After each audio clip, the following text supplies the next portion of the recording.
हमारे चैनल पर मौजूदा समय में कहानी बिहार की शीर्षक से खास सीरीज का प्रसारण हर शनिवार को हो रहा है, जिसमें अब तक बिहार के इतिहास और उसकी राजनीतिक चेतना से जुड़े एपिसोड को आप देख चुके हैं। इसी श्रृंखला में अब हम आपको लालू प्रसाद यादव से पहले बिहार की राजनीति कैसे थी उसके बारे में बताने जा रहे हैं।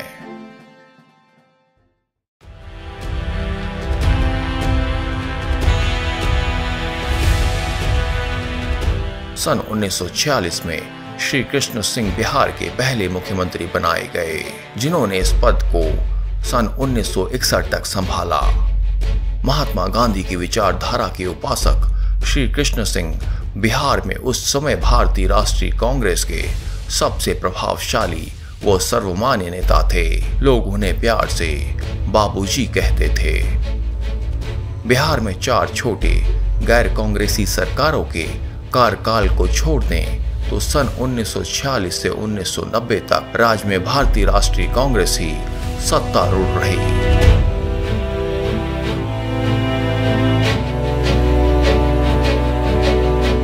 बिहार में पहली बार 5 मार्च 1967 से लेकर 28 जनवरी 1968 तक महामाया प्रसाद सिन्हा के मुख्यमंत्रित्व काल में जन क्रांति दल का शासन रहा। इसके बाद 22 जून से 4 जुलाई 1969 तक कांग्रेस के एक ही धड़े कांग्रेस ओ का शासन रहा और भोला पासवान शास्त्री मुख्यमंत्री रहे। 22 दिसंबर 1970 से 2 जून 1971 तक सोशलिस्ट पार्टी के लिए कर्पूरी ठाकुर मुख्यमंत्री रहे और फिर 24 जून 1977 से 17 फरवरी 1980 तक कर्पूरी ठाकुर और राम सुंदर दास के मुख्यमंत्रित्व काल में जनता पार्टी का शासन रहा। भारतीय राज्य बिहार राजनीतिक रूप से सबसे अस्थिर राज्यों में से एक है।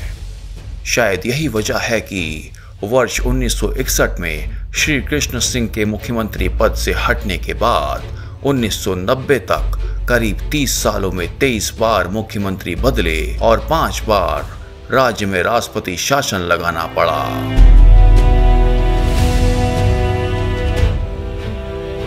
संगठन के स्तर पर राज्य में कांग्रेस पार्टी लगातार कमजोर होती गई और केंद्रीय नेतृत्व हावी होता चला गया, जिसकी वजह से कांग्रेस में आम जनता का मोह भंग हो गया और बिहार की राजनीतिक लगाम उसके हाथों से फिसलने लगी।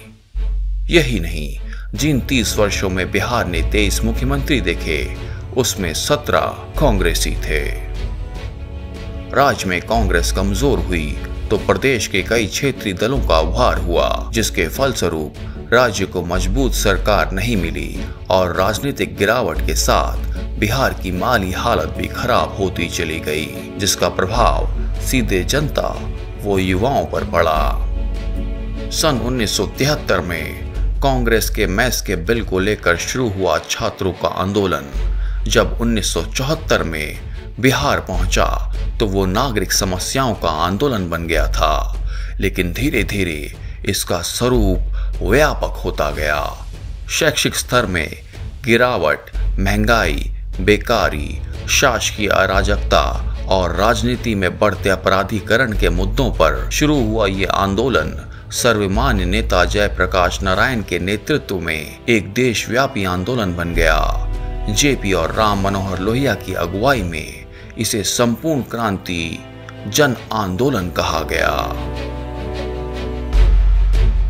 संपूर्ण क्रांति जन आंदोलन देश की इंदिरा गांधी सरकार के खिलाफ था, जो आजादी के बाद पहला सबसे बड़ा सामूहिक आंदोलन था, जिसमें चंद्रशेखर, मोहन धारिया, हेमवती नंदन बहुगुणा, जगजीवन राम, रामधन और रामकृष्ण हेगड़े जैसे दिग्गज नेता कांग्रेस से अलग होकर जेपी के साथ आ गए।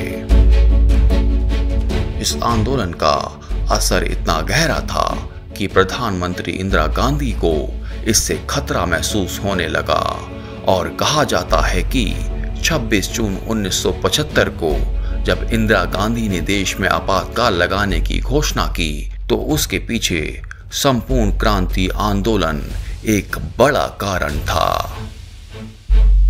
इस आंदोलन का परिणाम ये रहा कि देश व बिहार में जनता पार्टी की सरकार आ गई, लेकिन वो अपने ही अंतर्विरोधों की वजह से जल्द ही गिर गई और बिहार में भी उसका यही हश्र हुआ।